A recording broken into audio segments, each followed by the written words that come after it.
آسمان حرم سال الله ای علم دار عبدالله بسم الله. प्लीज आपसे इल्तिमास करता हूँ कि आप स्टेज पर तशरीफ लाएं और इज़हार ख्याल फरमाएं। तशरीफ लाएं प्लीज। पैगाम देना है कि हुसैनियत और जहालत ये इकट्ठी नहीं रह सकती।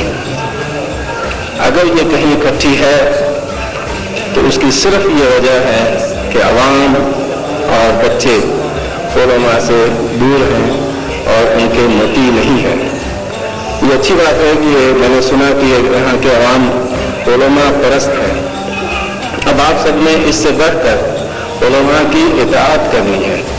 इसी वजह से इस इलाके की निजात मुमकिन होगी इंशाअल्लाह। अस्सलामु अलैकुम व रहमतुल्लाहि व बरकातहू।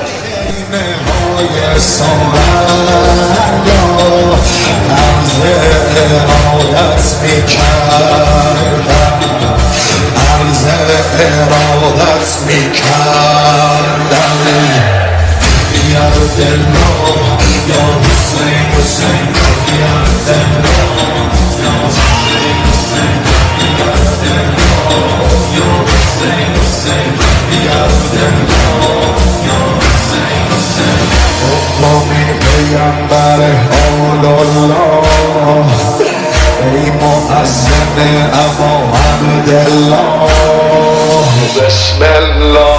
شهیدر قسم بگو